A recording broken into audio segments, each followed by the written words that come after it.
Matt Smith for SPTV. I'm with The Problem, Jack Hatton, down at Ricky Hatton's gym this morning. How are you, mate? Good, yeah. I'm getting ready for my next fight coming up this Sunday. Been training hard for the championship, so yeah, that's what it's looking like at the minute. So you're in the NABGCs at the moment, aren't you? Yeah. You were meant to box last week, weren't you? And did you have a late pull-out? Yeah, morning of the fight, my opponent pulled out, but it is what it is. There's no point just thinking about it, because at least with the championships, you know, if your opponent pulls out, you're through to the next week anyway. So I'm now full focused on just ticking over all the hard work. You left school now? Yeah, left school. Full-time training? Yeah, full-time. Yeah? That's definitely helped improve me, bring me on. Growing up as a youngster, was you aware of, you know, what the family business was, obviously, you know? To be honest, I wasn't really aware of it from a really young age.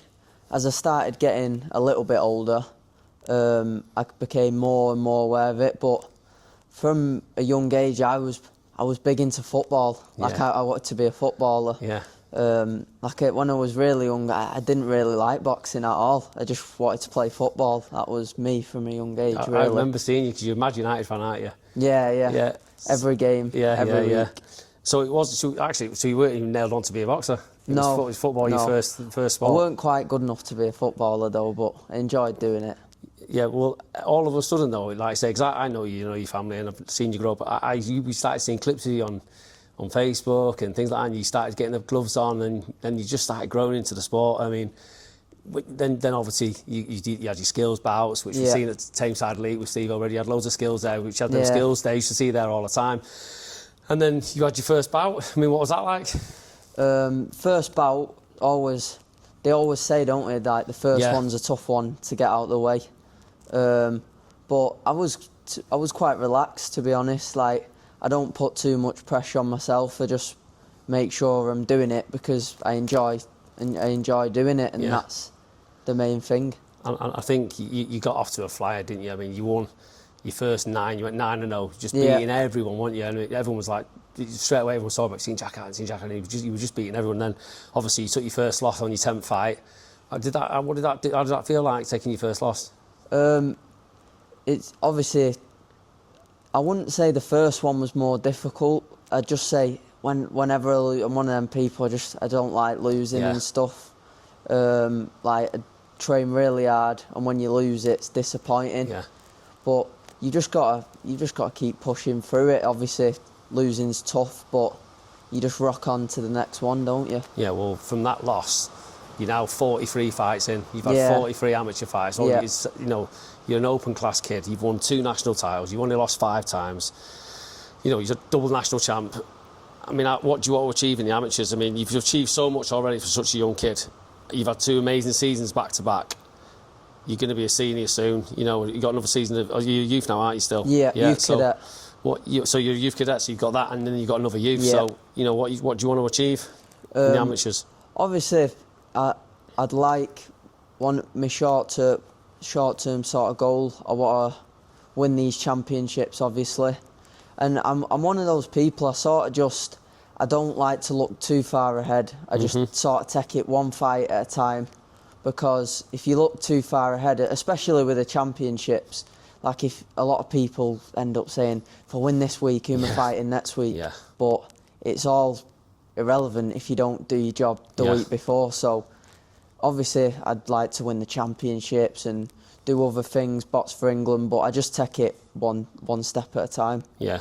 And you, like I say, you're in your NABG campaign now, aren't you? So you get your first fight. It's the first fight of the season next week, isn't it, for you?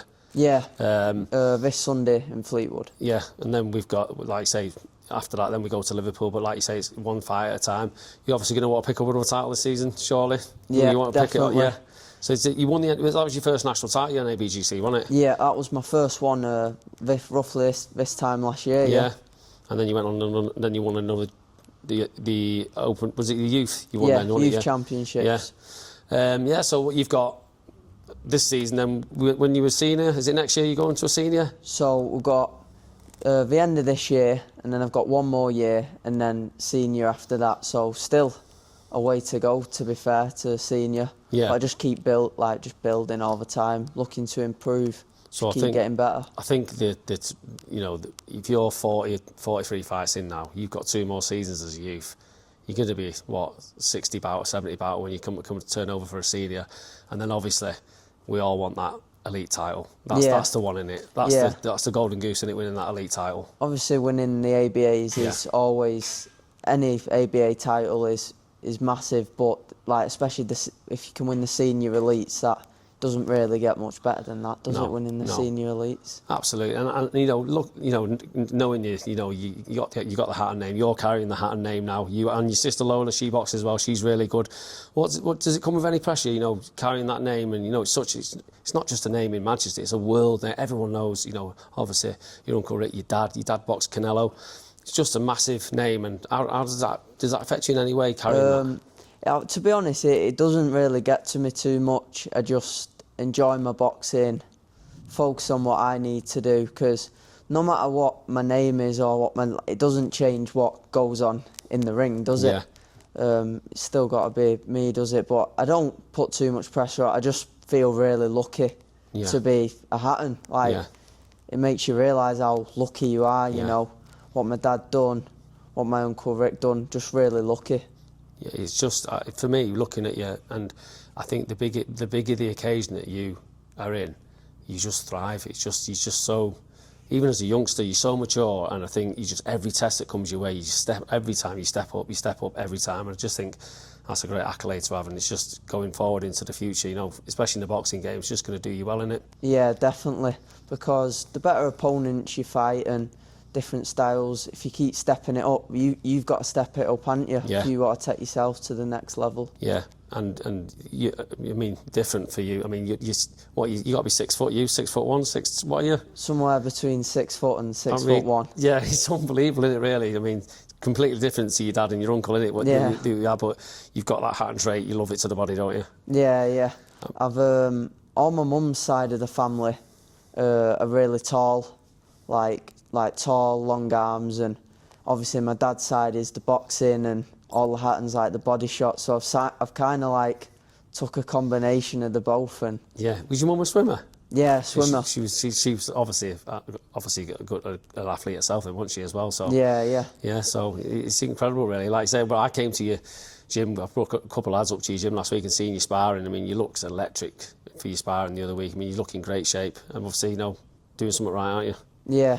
When I'm getting ready for my fights, that's what makes me feel good about myself and confident for the fights. Because when I'm going into the fight, just before you go to the ring, like I say to myself, like, I couldn't have trained or prepared any better or trained any harder for my fights. So that's what like gives you that comfort and like confidence that you know you couldn't have done any more or trained any harder. You've got no doubts, have you? The worst thing is going to the ring if you're fit. I mean, unfit, but I've never seen you blown in a bout, ever, in any of your bouts. You're one of the fittest fighters I've seen on the circuit. Every time you're just relentless pressure for the full, and I mean, it's a great trait to have, and like you say, it's unbelievable, really. And like, obviously a silly question is, but you're going to be joining the paid ranks? I'm not sure when, but one day, definitely, yeah. I want to be in boxing for the long run because I just love doing it so much and I enjoy it, so definitely one day, yeah.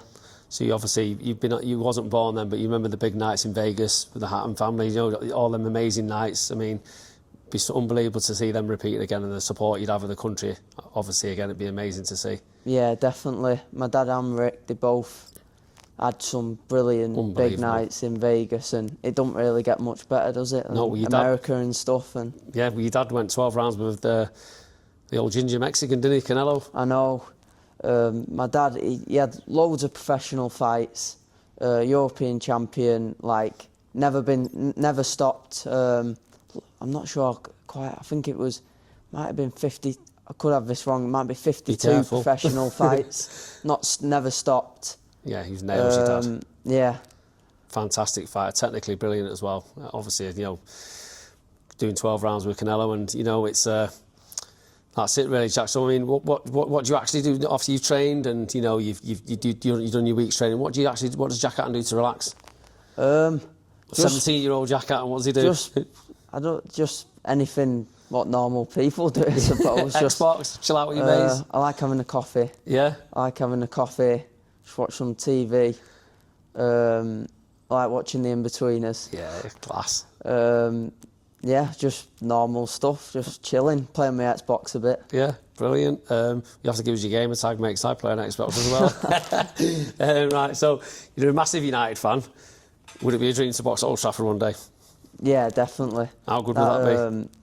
If I was to do that, I'd be definitely doing something right. It don't get much bigger than that. No. Hopefully, if that can happen one day, we'd be in the big new stadium and Yeah, stuff. absolutely. But Can I carry you you'd have to be doing something right to do that, wouldn't you? Unbelievable, mate. Yeah. So no, that's brilliant, Jack. So listen, before we finish, we've got a few quick fire questions for you. Favourite fighter? My favourite boxer, current, I like watching Pat McCormack. Yeah. And he's nothing like my style at all, but I love watching Nick Ball. I just enjoy watching him. Best United game you've been to? Probably Old Trafford, 4-3, FA Cup versus Liverpool. Yeah. United got last minute winner, Yep. extra time. Yeah, that one. Best goal at Old Trafford? I wasn't there at that game, but you got to say Rooney's overhead kick, haven't you? Agree. Be careful how you answer this one, mate, because I'm old school. Scholes or Bruno? Obviously, I wasn't watching United when Scholes was playing, but I would still definitely say Scholes. I like lad. Bruno, but he's always moaning on the pitch. Good lad, mate. Best United player of all time? Ronaldo. And that brings us to this question. It's irrelevant, really. Rooney or Ronaldo? Ronaldo. Class. Right, mate, brilliant today. Honestly, mate, absolutely fantastic your time. So just before we finish off, we're down at Ricky's gym this morning. Seen you do countless hours in here with Ricky. Been a really, really tough time for the whole family over the last few months. You know, the whole country and the world of boxing's been around you. Anything you'd like to add to yourself? Yeah, like being in this gym. Obviously, at first, coming back in and stuff, it was tough. But I can always come in this gym and, you know, always gives me positive, happy memories of when we was training. And I know, like, what's really spurred me on in my training is, and helped me keep going, is I know, as my uncle, I know he would want me to carry on doing what I love doing and enjoy doing. And also as one of my coaches, which he was, he'd want me to do what we've been training for. So, I'll always look at it, the positives and the good times, because that's what you've got to do, haven't you? Oh, absolutely. Always take the good times. Absolutely, mate. Well, listen, he'll be looking down on you all your life, and just keep doing what you're doing, mate, and you're doing fantastic. Thanks ever so much for talking to us today, mate. You were brilliant. Thanks, mate. Cheers, mate. Top one, Jack.